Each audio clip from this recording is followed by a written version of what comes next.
Et bonjour et bienvenue dans une autre revue très spéciale. Et aujourd'hui, nous avons le Li Jiang Bangzing Crossover Wuling, le Wuling LZW1010P. Il n'y a rien là-dedans qui fait du sens, là. Mais bref, rapido, ce que j'ai pu comprendre sur Internet, traduit par Google, c'est que Li Jiangbang est la compagnie qui fabrique. Wuling est la compagnie avec qui ils font affaire. Wuling, c'est une compagnie qui fabrique des camions spécialisés en Chine. Ce sont des camions genre de livraison, par exemple. Et dans les débuts des années 90, la compagnie n'allait pas très bien jusqu'au moment où ils ont décidé de sortir un véhicule, le LZW1010P, et que ça a vraiment lancé la compagnie dans la business et que c'était leur meilleur flagship camion, peu importe qui se vendait le plus. Et les Jiangbang ont décidé de faire un robot à l'effigie de ce camion. Donc voilà, on a un petit camion ici. Et ce que j'adore le look, c'est bon, il est vraiment pareil. Si on peut cherche ici, là. Mais bon, en arrière ici, on a vu donc du mode robot et le mode camion qui est juste ici. Et j'ai regardé les images et tout, et il est vraiment identique. C'est une représentation exacte du véhicule qui est supposé représenter. Donc, c'est vraiment très cool. Et j'adore le fait que c'est pas comme un combattant. C'est un travailleur, simplement. Il a son cas de travail, il a sa drill, son tournevis, des boîtes et un petit bouclier. J'imagine ce bouclier, genre, pour faire de la soudure, pour se cacher les yeux, je sais pas. Mais je trouve ça génial. J'adore le fait que c'est basé, c'est un véhicule qui existe. J'adore les robots qui sont comme ça, là, que c'est juste rien de fancy. C'est pas une voiture de millions de dollars. C'est un camion de tous les jours qui se transforme et j'adore ça. Donc voilà, on a des images dans la boîte, trucs Lego en dessous. Si elles sont perdues du temps, on a eu le petit cours d'histoire. Donc voilà, on a les instructions ici. Instructions, transformation relativement simple. C'est pas du jamais vu. Donc d'un côté, on a du mode camion au mode robot. Et de l'autre côté, du mode robot au mode camion. Donc très simple. Et j'aime ça que les instructions, ça fasse ça. On sait jamais des transformations, des fois. Là. Mais bref, on a notre travailleur juste ici. On va le mettre de côté. On va y revenir. Tout d'abord, comme accessoire, on a ces, plus ou moins armes. Ce sont ces outils, disons. Donc, on a ici le tournevis électrique et sa drill. Donc, je trouve ça vraiment cool qu'on a des outils comme ça, simplement, au lieu d'armes. Évidemment, il peut les tenir dans les mains. Donc, on va y mettre ici. Donc, il faut ouvrir les doigts. Et là, on va insérer le tournevis, par exemple. Il faut vraiment fermer les doigts par-dessus, sinon ça ne tient pas vraiment. Donc voilà, son tournevis, on a sa drill. Oups. On a sa drill, prise 2. Donc voilà. Et ouais, je trouve ça vraiment cool. Ensuite, on a son bouclier.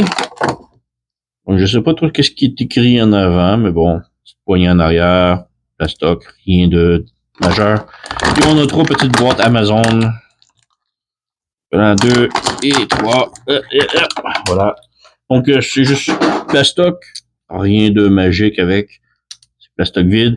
On peut pas les ouvrir. Je pensais qu'on pouvait.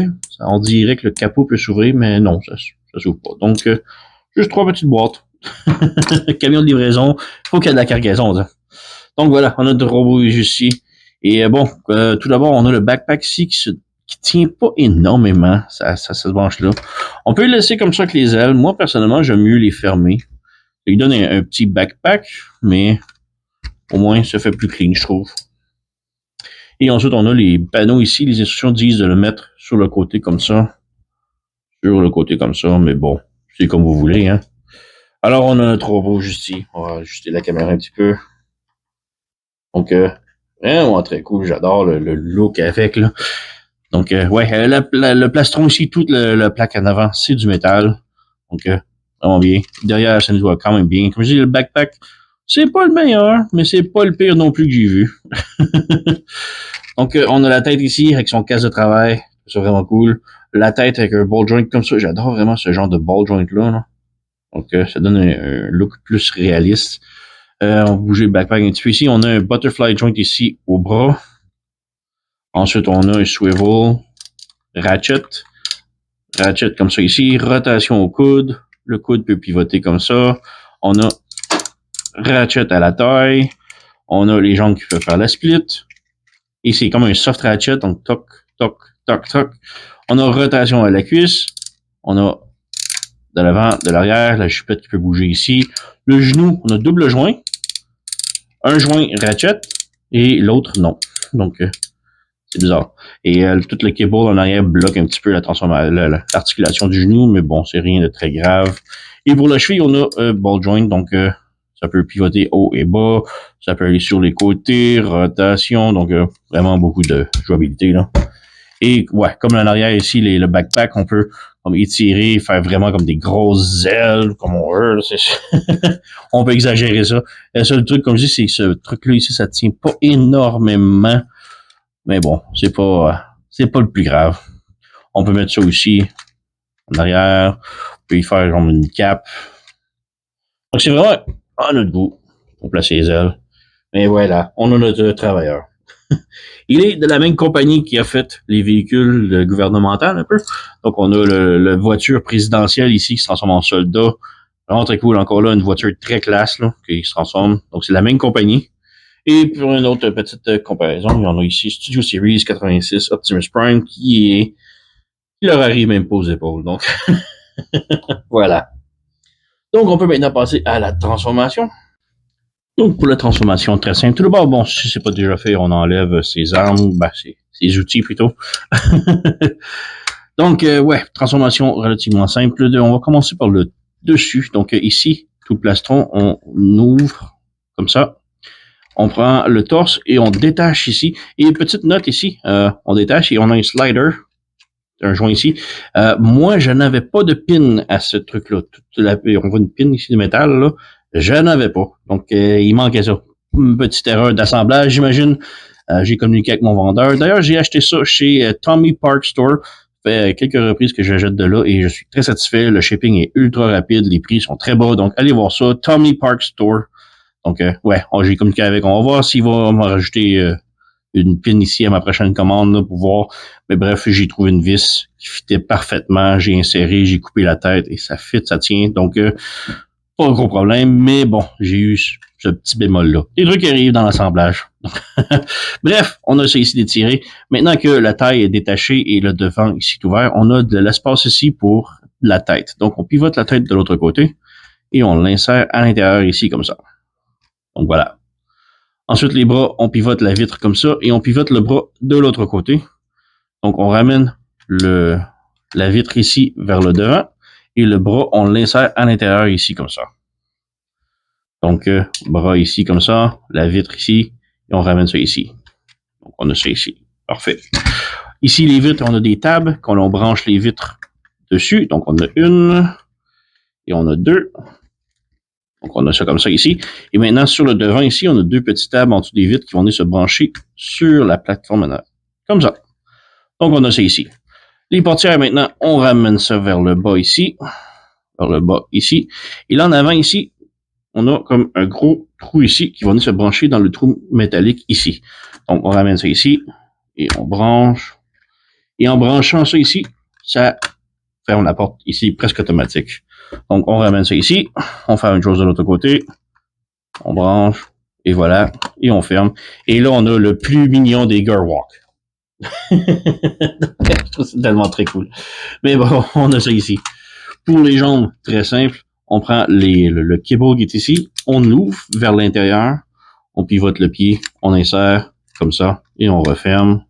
Donc, on ouvre vers l'intérieur. On pivote le pied. On insère. On referme. Voilà. On peut essayer de brancher le tout de suite. Voilà. Et ça, c'est un truc qui m'énerve un petit peu. Les pieds, genre, ils ont tendance à se débrancher comme ça. Donc, il faut vraiment que ça reste branché. Là. Donc, on a ça ici. En arrière, ici, on a un gros tab juste ici en dessous. Et on a un tab ici sur le fessier. Donc, 1+1. Voilà. Et là, ça va rester solide. Et ensuite, on détache. On fait juste tout déplier ici. Donc, on déplie la portière arrière. On déplie ça. On déplie, on déplie, on déplie. On déplie, on déplie, on déplie, on déplie. Donc, il faut juste plier les jambes un petit peu comme ça pour l'instant.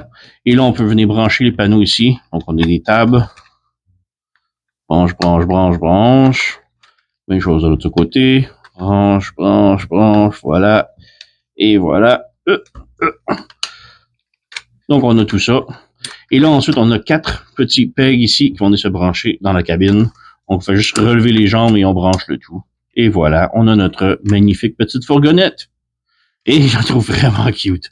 Vraiment génial. J'adore vraiment le fait que c'est basé sur des véhicules réalistes qu'on connaît, qui existent dans la vie de tous les jours. Donc, ouais, on a de la place en arrière pour mettre tous les accessoires. Bon, ça tient pas, c'est rien de branché malheureusement, mais bon, on a du storage. Les pneus sont en caoutchouc, donc ça roule, évidemment, ça roule numéro 1. Voilà. On a les super beaux petits décos ici qui représentent identique, là, vraiment là, parfaitement le vrai camion réaliste. Donc, on a ici le numéro de modèle LZW1010P. On a le logo de la compagnie Wuling ici. On a les phares et tout. Encore là, la compagnie sur le côté ici. Ici, pas branché super bien, mais bon. En arrière, on a même la petite plaque Wuling, les lumières. Donc, je trouve ça vraiment génial comme petit camion, là. Je l'adore.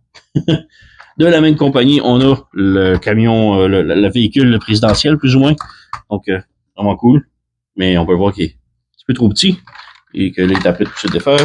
Mais bon, c'est juste pour montrer rapidos. Et autre comparaison, on a ici le Studio Series 86 Optimus qui fait pitié à côté.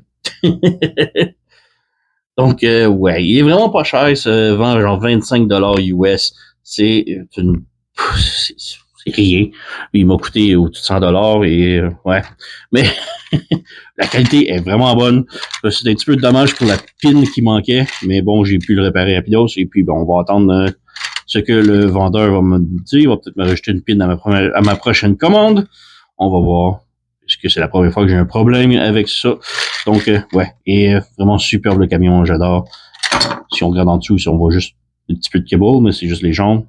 Mais vraiment cool. Les pneus en caoutchouc, j'adore. Les rimes en métal. J'adore vraiment. J'arrive pas de dire, mais j'aime vraiment les véhicules réalistes comme ça. Là. On devrait en avoir plus.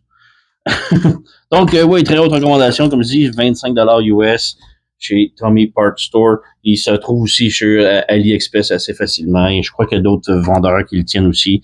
Mais ouais, c'est simple, très beau, fun, solide. Pour 25 là, on se trompe pas. C'était une très haute recommandation.